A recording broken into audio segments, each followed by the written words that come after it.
In this video, I'm going to show you how sprite memory slots work in Metroid and how you can manipulate them. Before we begin, I want you to go to speedrun.com, go under resources for Metroid and download the enemy spawns map. It's one of the most useful resources you can have for routing this game. And I advise every Metroid runner to have this available, like print it out or store it on your phone. Make sure you have it readily available because you're going to be referencing it a lot when you're planning your route through the game. Now the map looks like this. It has all the enemy spawns in the game with a number assigned to it. And the number is the memory slot, the sprite memory slot that each enemy is trying to spawn into. There are 6 of these slots numbered 0 to 5. We can manipulate this in 2 ways. The first one is whether an enemy spawns in. Since a memory slot can only be occupied by one enemy at a time, that enemy will block out any other enemy that tries to occupy the same memory slot. Right off the bat, when you start the game, you have 2 crawlers here that are occupying sprite slots 5 and 4. And this is why you've probably never seen this enemy spawn in, because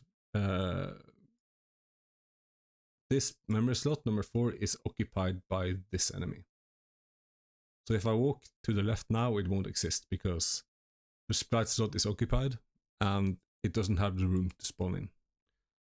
Now if you kill this one and pick up whatever it drops, because drops also occupy memory slots, and then we walk to the left here, we'll see this crawler spawn in, because it has the free space in the memory to spawn in.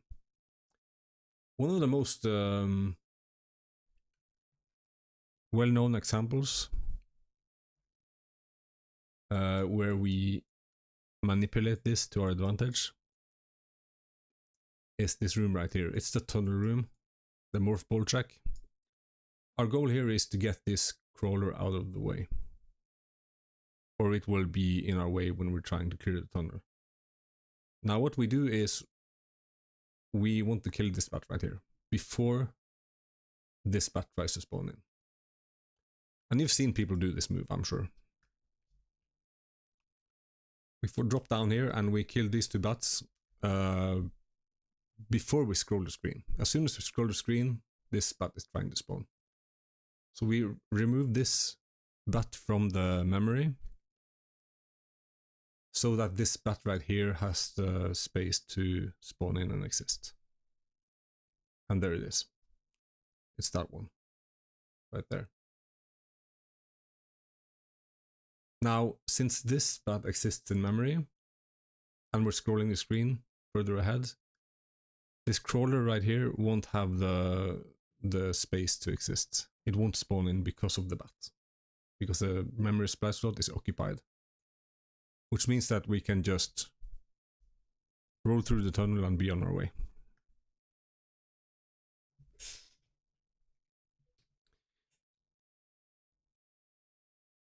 If you mess this up, however, we just run through these ones. This bat won't spawn in. And this crawler will spawn in because the memory slot will be free again by the time we move up ahead there. So this crawler will be in your way and ruin your whole day. Now the other thing that's useful with sprite memory slots is enemy directions. The way it works is that if an enemy is moving left when it's off-screen or if it dies, like it despawns in any way, then the next enemy in the same sprite slot will be moving in the same direction when it spawns in, if it applies to that enemy. Like bats will just hang there and track you, but crawlers rippers, tons of enemy just move in one direction whenever they spawn on screen. And even the enemies that track you as you move will set the direction. Here's an example. I've made it down to where am I? There we go. I made it down to Crates layer here, and this sealer right here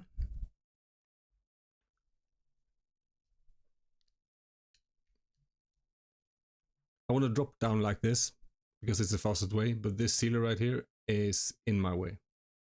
Oh, I didn't show the screen, did I? Hang on. There we go. So I want to drop down here. The sealer is in my way because it's moving right. Now what do? I backtrack my routing to see what the previous enemy that I encounter is that occupies the same memory slot. And it turns out to be this red ripper right here. Now if I off-screen this while it's moving to the left,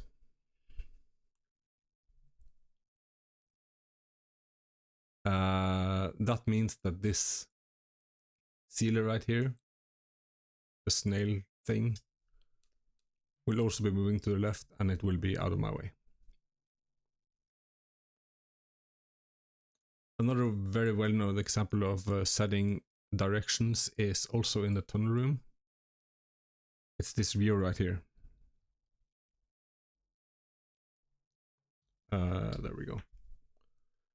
This is another one of those things where you've seen runners do this. Might have not have known exactly why. We do that move because we want this Rio right here to move to the left when it goes off screen. And that's the fastest way to do it.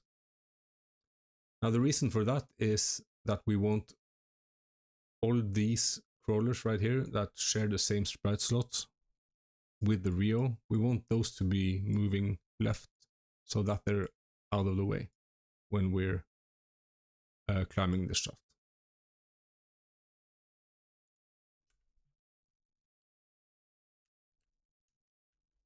And there we go. It's moving to the left, it'll be out of my way, and since they can't change directions, the next one will be out of my way, and the next one, and the next one after that. Which saves you time and trouble. Now, in some cases, you want the Rio to be moving right, which means that I'll just kill it while it's moving right. And then all these crawlers will be moving right as well. And I might want that because I want to farm them, because I'm going to do bridge skip or something. But this is just an example of how you can, you know, use this to your advantage and shape the game however you see fit. So yeah, that's pretty much it. Enemy spawns and enemy directions. If you're looking for boss patterns, this is the wrong video. That's global patterns. That's different things. So yeah, hope that's useful for you. Thanks for watching.